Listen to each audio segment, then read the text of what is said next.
नमस्कार दोस्तों, मैं संजय परमार आज आपके लिए एक बहुत शानदार ट्रेनिंग लेकर आया हूं। इसे मैं ट्रेनिंग ही कहूंगा क्योंकि ह्यूमन साइकोलॉजी के ऊपर है और हम लोग किन के साथ बिजनेस कर रहे हैं, लोगों के साथ मिलकर।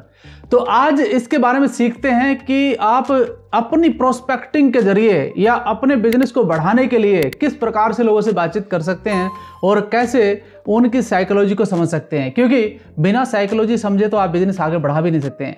तो आज यहाँ पर पूरा का पूरा टॉपिक कवर किया जाएगा कि किस तरीके से आप लोगों से बातचीत कर सकते हैं, राइट। तो मैं आपको स्लाइड के माध्यम से समझाना चाहता हूं ताकि स्लाइड में बहुत सारी ऐसी बातें होती हैं जो लिखी हुई हैं और आपके काम आ सकती हैं। आप अपने नए दोस्तों को सिखा सकते हैं जिनको आप बिजनेस में लाते हैं, क्योंकि लीडर्स क्रिएट करना भी एक हमारा अपना खुद का काम है।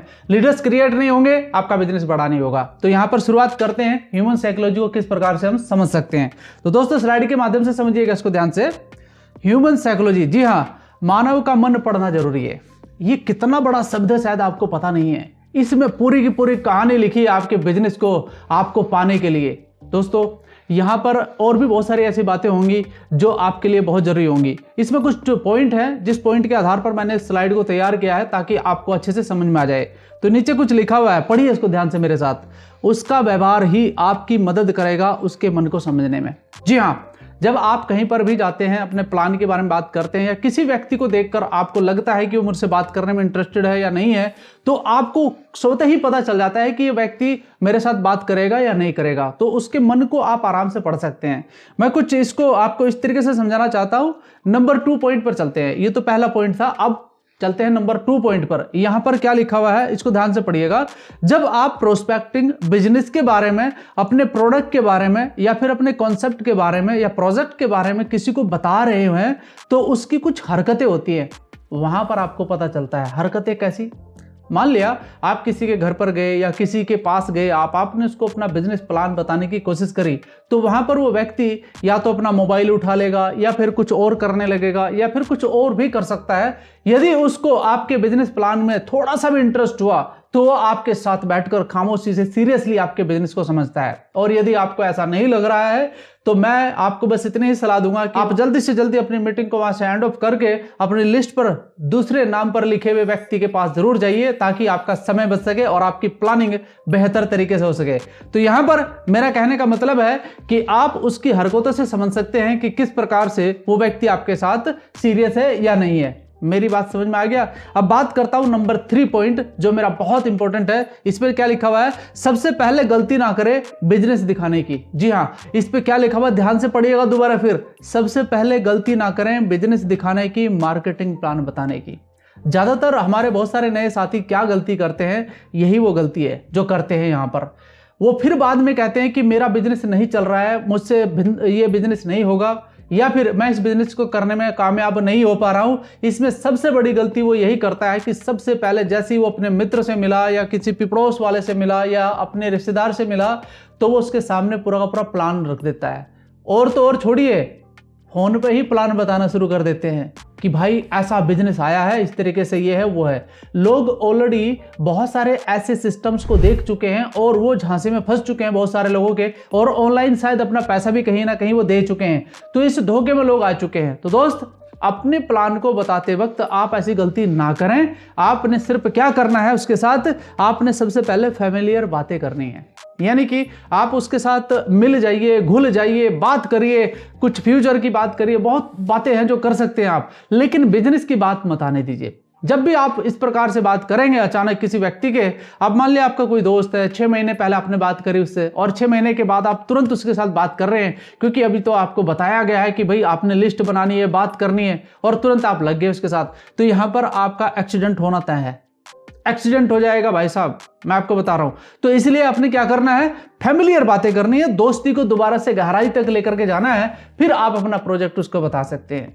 नंबर 4, बहुत ध्यान से सुनिएगा, एक एक बात बहुत इंपॉर्टेंट है आपके लिए। इसे आप प्रोस्पेक्टिंग करने में भी इस्तेमाल कर सकते हैं और अपने नए लोगों को समझाने में भी इस्तेमाल कर सकते हैं। क्या है नंबर 4? सबसे पहले उसके साथ फ्रेंडली एटमॉस्फेयर क्रिएट कर लें आप। जो पिछला पॉइंट बताया मैंने कि आप उसके साथ अपना फ्रेंडली एटमॉस्फेयर क्रिएट कर लें एंड उसकी आवाज की तारीफ कर सकते हैं बात करते हैं।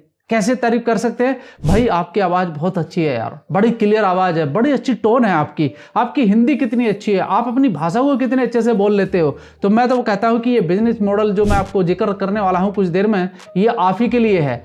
तो होता क्या है कि कोई भी व्यक्ति तारीफ सुनना पसंद करता है, तो आप उसकी तारीफ कर सकते हैं, या फिर उसके कपड़े पहनने का तरीका हो अच्छा, उसको आप तारीफ में ले सकते हैं कि भाई आपके कपड़े पहनने का तरीका बहुत अच्छा है, क्या गजब का लग रहा है यार, आपकी जो घड़ी है आपके हाथ में ये बड़ी हेयर स्टाइलिस्ट है, बड़ी अच्छी लग रही है आपके हाथ में, आपके बालों का जो स्टाइल है वो बड़ा अच्छा है। तो इस प्रकार से आप उसकी तारीफ कर सकते हैं और वो व्यक्ति कहीं ना कहीं आपकी बातों से खुश भी होगा, क्योंकि ये ह्यूमन साइकोलॉजी है। तो इसके लिए कहता हूँ कि इसको समझना जरूरी है। एंड नीचे लिखा हुआ फ्रेंडली एटमॉस्फेयर, जी हाँ, ये सारी बातें फ्रेंडली एटमॉस्फेयर के अंडर आती हैं, तो आप उसको जरूर करिएगा और इसे इस्तेमाल करेंगे तो ये भी आपका एक टूल ही होगा। इसे आप साइकोलॉजिकल टूल कह सकते हैं। एंड नंबर 5 है, यदि जो पर्सन है तो उसको क्या बोल सकते हैं?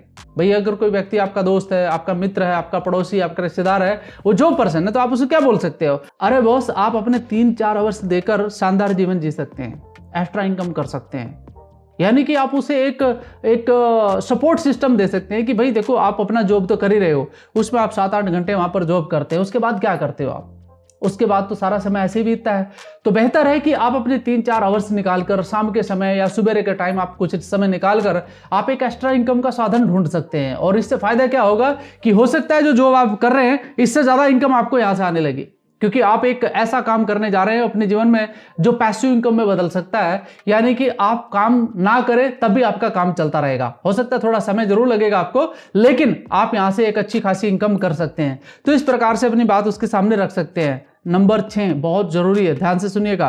वर्तमान में जो समस्याएं चल रही हैं उन पर भी बात करें, यानी कि प्रेजेंट समय में जो समस्याएं चल रही हैं उन पर भी बात करें। खासकर बेरोजगारी, बीमारी, हॉस्पिटल के खर्चे, पेट्रोल की महंगाई, टैक्स, जीएसटी, सामान महंगा हो गया है। ये सब बातें कहीं ना कहीं एक माहौल क्रिएट करती है व्यक्ति के दिमाग के अंदर, और वहां पर बात करते करते और वो आगे ले जाइए आप घर बनाना, यानी कि यार घर बनाना कितना महंगा हो गया भाई। खेती करना, यानी अगर आपका कोई दोस्त किसान है तो आप उसको बता सकते हैं कि भाई खेती करना कितना महंगा हो गया है, खाद बीज कितने महंगे हो गए हैं, बच्चों की पढ़ाई कितनी महंगी होगी। तो ये सब बातें उसके दिमाग में जब घूमती हैं तो एक माहौल क्रिएट होता है माइंड के अंदर। एंड नौकरी लगेगी कि नहीं, पक्का नहीं पता है, क्या फ्यूचर होगा आने वाली जनरेशन का, पता नहीं। ये सारी बातें यहाँ पर जो मैं कर रहा हूँ ये पता सबको है, लेकिन कभी कभी हम अपने काम में इतने ज़्यादा व्यस्त हो जाते हैं कि हमको पता ही नहीं रहता है कि हम कितनी समस्याओं से घिरे हुए हैं और हम उसका हल नहीं ढूंढ पाते हैं। यानी कि वर्तमान में हम कुछ ना कुछ ऐसा कर रहे होते हैं कि जिससे दाल रोटी तो चल रही है, लेकिन फ्यूचर का पता नहीं है, सपनों का पता नहीं कि सपने कहाँ रह गए। तो दोस्त, यहाँ पर ये सारी बातें करने का मेरा मकसद है कि कुछ माहौल उसके दिमाग में आप क्रिएट कर सकते हैं अपने बिजनेस को लाने के लिए, क्योंकि इंटेंशन तो वही है ना।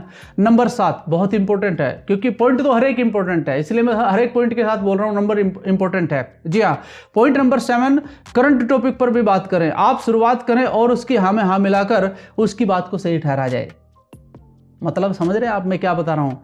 मतलब आपने शुरुआत करी, वो भी आपके साथ शुरुआत करेगा, तो उसकी बात को आप ज्यादा से ज्यादा सही ठहराएं, उसकी बात को काटने की कोशिश मत करें। उसको मत बोलिए नहीं आप गलत बोल रहे हो, आपको ये बोलने की आवश्यकता नहीं है। वो जो भी बोल रहा है वो सही बोल रहा है आपके सामने, तो आपका इंटेंशन अपने बिजनेस में लाने का है, इसलिए बोल रहा हूं आपको। ये सब बताकर या बात करके अब मुद्दे की बात करें, है ना। अब आपको क्या समझाना है? अब आपको समझाना है अपने बिजनेस प्रोजेक्ट के बारे में। जी हाँ, हो सकता है इससे पहले उसने कभी इसके बारे में ना सुना हो। तो ये सारा का सारा जो बातें की गई हैं, 1 नंबर से लेकर के 7 नंबर तक हमने जो बातें करी है, ये सिर्फ माहौल क्रिएट करने के लिए की गई है, ताकि वो तैयार हो सके व्यक्ति, और वो नीड जो आप उसे देना चाहते थे वो तैयार हो सके। अब बात करते हैं नंबर 8, यानी कि मेरा जो पॉइंट नंबर 8 है, इसके बारे में बात करते हैं। यहाँ पर है भाई बहुत सारी समस्याएं हैं, वैसे मैंने सुना है कि हर समस्या का हल है। बिल्कुल बात सही है कि हर समस्या कोई ना कोई हल अपना साथ में जरूर लेकर आती है। तो आप उसको आगे बढ़ाते हुए बोल सकते हैं कि भाई मैं एक प्रोजेक्ट पर काम कर रहा हूं इन मुद्दों को लेकर। खैर आप तो मुझे काफी बिजी लग रहे हो, एक काम करो भाई, मैं इस मुद्दे को ना पूरे देश में फैलाना चाहता हूं। आपके जो लोग हैं जानने वाले, मुझे आप उनके नंबर दे दो ताकि मैं उनसे बातचीत कर सकूं। देखो मुझे इसके लिए ना कुछ ओपन माइंडेड ड्रीमर्स की आवश्यकता है, तो मैं उनसे बातचीत करूंगा और हो सकता है उससे फायदा क्या होगा कि मैं उनके जीवन के अंदर एक सफलता की किरण बिखेर सकता हूं। तो होगा क्या इससे? देखो कितनी बड़ी बात यहां पर सामने निकल कर आई है, क्योंकि सामने बैठा हुआ व्यक्ति भी आपसे इच्छुक हो जाएगा आपकी बात को जानने के लिए। यानी कि आपने अपना काम भी कर दिया और आपने अपनी बात उसको बताई भी नहीं, यानी कि आपने इनडायरेक्टली अपनी बात को उसके सामने रख दिया है। अब वो इंटरेस्टेड हो जाएगा आपके साथ बात करने के लिए। वो क्या कहेगा, भाई पहले मुझे तो बता दे क्या बात है। आप उसको फिर से बोल सकते हैं कि आप तो अपने काम में इतने बिजी हैं कि आप शायद समय नहीं दे पाएंगे 2-3 आवर्स का। तो वो कहेगा कि नहीं मैं उसको समय को देने के लिए तैयार हूं। अब वो तैयार है आपका अगला व्यक्ति आपसे बातचीत करने के लिए। अब क्या करना है? नंबर 9 नंबर पॉइंट क्या है? First, clear the why. ये बहुत जरूरी है। आपके सामने बैठा हुआ व्यक्ति अगर तैयार हो जाता है आपके बिजनेस को सुनने के लिए, तो सबसे पहले आप उसका व्हाई क्लियर करें कि आपका बिजनेस उससे क्यों करना चाहिए। और ये आप ऑलरेडी सीख चुके हैं कि व्हाई कैसे क्लियर जाता है, क्योंकि जब तक आप व्हाई क्लियर नहीं करेंगे, आप कॉन्सेप्ट क्लियर नहीं करेंगे, तब तक वो व्यक्ति तैयार नहीं है आपके बिजनेस में आने के लिए। तो क्या करना है? व्हाई क्लियर करना है। And if positive, so the plan, tell him about 3 fundamental right. देखो, व्हाई क्लियर करने के बाद आपको लगा कि यार ये व्यक्ति बिल्कुल तैयार है बिजनेस करने के लिए, तो आप अपना प्लान शो करिए। देन आप उसको अपने 3 फंडामेंटल राइट के बारे में बता सकते हैं। वो कौन से हैं? 3 इयर्स, कि भाई इस प्रोजेक्ट पर 3 साल लगेंगे आपको। जैसे ग्रेजुएशन करता है व्यक्ति, वैसे ही यहां पर ग्रेजुएशन करनी होगी आपको। एंड प्रोडक्ट यूज करने होंगे आपको लगातार, एंड साथ में आपको सबको बताना होगा। यानी कि ये 3 फंडामेंटल राइट है जहां पर आप बिजनेस बड़ा कर सकते हैं अपना, और वो चीजें आप पा सकते हैं जिन समस्याओं के बारे में मैंने आपको बताया है, उनके सारे समाधान आपके 3 साल में निकल जाएंगे। अब यहां पर उसका माइंड मेकअप होता है आपके बिजनेस को करने के लिए। दोस्त, लास्ट में एक बात कहूंगा, यदि यस है तो बेस्ट है और नो है तो नेक्स्ट है। इसके अलावा वहां पर ज्यादा समय देने की आपको आवश्यकता नहीं है। और यदि वो तैयार है तो काम करिए उसके साथ, उसको प्लान दिखाइए। तो मैं आपको एक समराइज कर देता हूं पूरे बिजनेस को यहां पर। यानी कि शुरुआत से मैंने आपको साइकोलॉजी समझने के लिए बताया है, तो किसी भी व्यक्ति की हरकतें बता देती हैं कि वो आपके साथ बिजनेस करेगा कि नहीं करेगा। साथ ही साथ आप उसके साथ फैमिलियर होइए, फ्रेंडली एटमॉस्फेयर क्रिएट करिए। बहुत सारी समस्याओं के बारे में जो ऑलरेडी देश में चल रही हैं, पता सबको है, लेकिन फिर भी आप उनको दोबारा से उनके सामने उजागर करिए और फिर अपना समाधान बताइए। उसके बाद कहीं जाकर वो जब तैयार होता है तो उसका व्हाई क्लियर करिए, देन आपको प्लान बताना है। ज्यादातर जो नए लोग हैं वो क्या करते हैं, पहले बिजनेस बता देते हैं, समस्याएं नहीं बताते कि समस्याएं क्या चल रही है जिनके समाधान के लिए बिजनेस करना है। तो पहले क्या करना है? समस्याओं को उजागर करो, उसका समाधान बताओ। उसके बाद फिर आप, अगर वो तैयार है तो उसका व्हाई क्लियर करो एंड फिर उसको अपना प्लान बताओ। यानी कि प्लान बिल्कुल आखिर में बताना है और उसके बाद अपना फंडामेंटल राइट भी बताना है कि यहां पर इतना समय लगता है। राइट, जब वो बिल्कुल प्रिपेयर है तो फिर आपके लिए वो तैयार है। भाई तो मैं फिर से कहूंगा, यदि यस है तो बेस्ट है एंड नो है तो नेक्स्ट है। Thank you so much. I think मेरी आपको ये गाइडलाइंस अच्छी लगी होंगी। और कमेंट मुझे चाहिए आपका कि ये पूरा का पूरा वीडियो देखने के बाद आपको कमेंट में आप क्या लिख करके दे रहे हैं। तो मैं आपके कमेंट का इंतजार कर रहा हूं। Thank you so much.